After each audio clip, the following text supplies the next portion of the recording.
Halo semuanya, jumpa lagi di tutorial programming bersama Rumah Coding.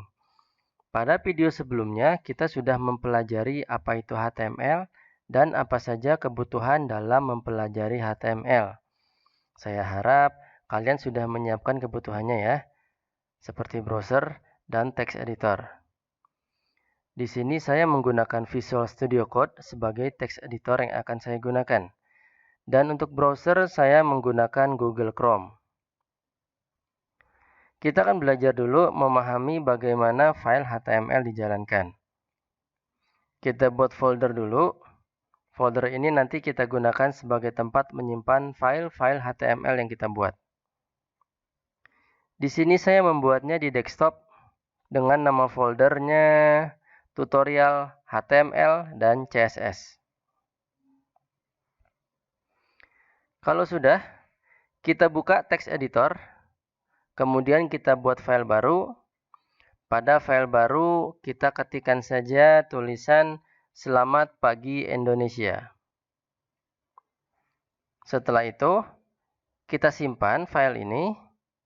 Nah, perhatikan di sini, ketika menyimpan file HTML, pastikan ekstensi dari filenya adalah HTML. Jadi, file ini saya simpan dengan nama tutorial1. Kemudian di belakang tulisan tutorial1 ini, kita kasih .html atau .html. Jika kalian menggunakan text editor yang sama dengan saya, ketika menyimpan file, di sini ada pilihan jenis-jenis file yang mau kita simpan. Ada banyak pilihan yang tersedia, tapi karena kita sedang membuat HTML, jadi kita pilih saja yang HTML.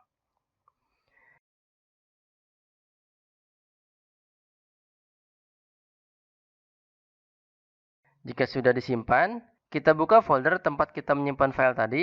Kemudian pada file yang kita buat tadi, kita jalankan dengan cara double klik atau klik kanan dan pilih browser yang ingin digunakan untuk membuka file ini. Nah, keluar ya di browser apa yang tadi kita buat. Jadi kita sudah berhasil membuat halaman web yang pertama. Walaupun isinya hanya teks seperti itu saja.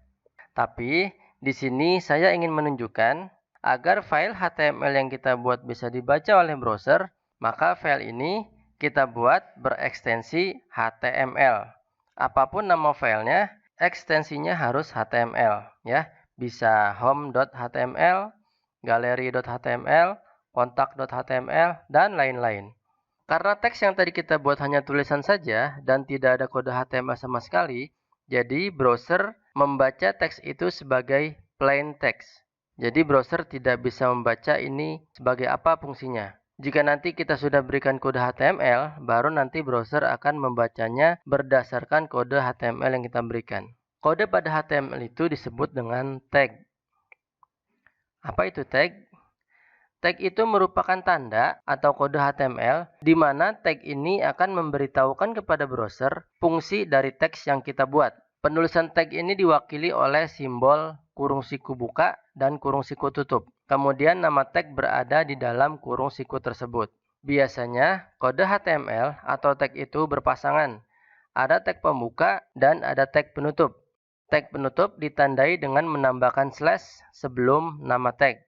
Jadi, penulisan satu tag lengkap seperti ini. Ada tag pembuka, lalu isi atau konten dari tag HTML yang kita gunakan, kemudian ditutup dengan tag penutup dari tag HTML yang dipakai. Tag penutup ini berfungsi untuk memberikan informasi kepada browser teks mana saja yang ingin diberikan kode HTML. Sebagai contoh di sini, kita buka file yang tadi. Di sini ada tulisan "Selamat pagi Indonesia". Pada tulisan pagi ini, kita akan berikan kode HTML agar dicetak tebal.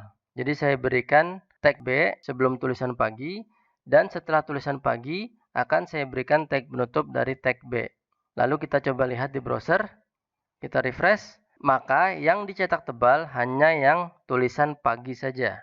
Karena hanya tulisan itu yang kita berikan tag B. Sekarang kita coba jika tag penutupnya kita hapus. Maka mulai dari tulisan yang diberikan tag B tadi sampai dengan akhir tulisan akan dicetak tebal. Nah, itulah fungsi dari tag penutup.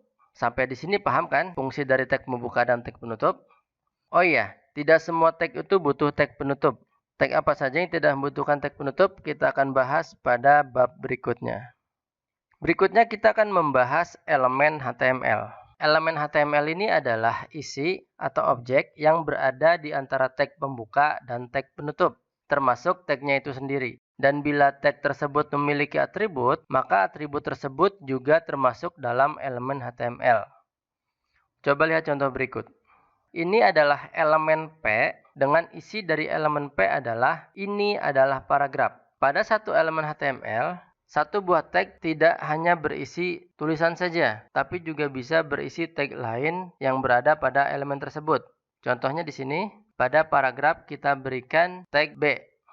Ini adalah elemen P yang di dalamnya berisi tulisan ini adalah paragraf, kemudian ada juga tag B di dalam elemen P tersebut. Sekarang kita bahas atribut. Atribut adalah informasi tambahan yang diberikan kepada sebuah tag. Atribut ini dimasukkan pada tag pembuka dari sebuah elemen HTML. Dua bagian utama dari atribut yaitu name dan value. Name itu untuk nama atributnya, sedangkan value adalah nilai atau isi dari atribut tersebut. Kita langsung coba praktekkan saja. Kita lihat di sini ada tag P. Di dalam tag pembuka dari P ada tulisan align center. Align center inilah yang disebut dengan atribut, di mana align adalah name dari atribut, sedangkan center adalah value dari atribut align. Namun pemberian atribut juga tergantung dari tag yang digunakan. Misalkan pada sintak berikut.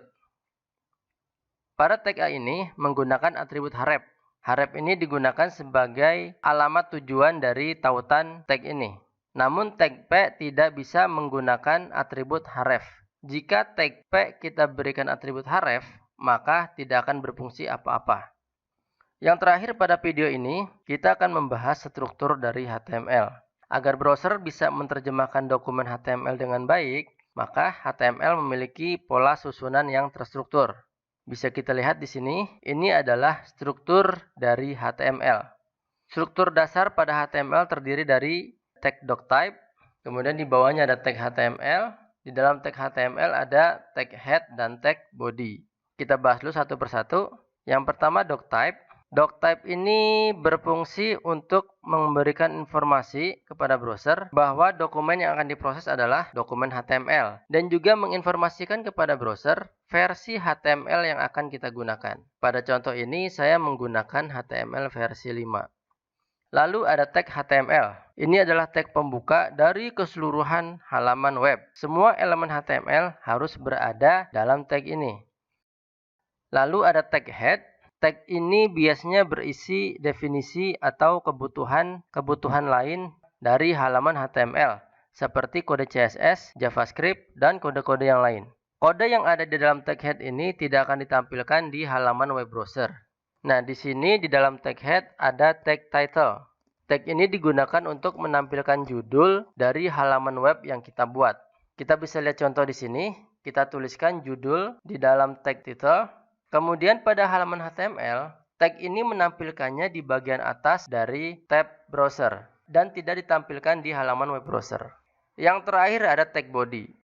Tag inilah tempat menuliskan semua elemen HTML yang ingin ditampilkan pada web browser. Apapun yang ingin ditampilkan di halaman web, baik itu gambar, tulisan, suara, ataupun video, semuanya harus dituliskan di dalam tag body ini. Oke, tadi kita sudah mempelajari bagaimana menjalankan file HTML, kemudian juga kita sudah mengenal tag dan elemen, serta atribut, dan yang terakhir juga tadi kita sudah membahas tentang struktur dari HTML. Selanjutnya, kita akan mempelajari elemen apa saja yang terdapat pada HTML. Terima kasih sudah menyaksikan video ini. Kita akan bertemu lagi di video selanjutnya.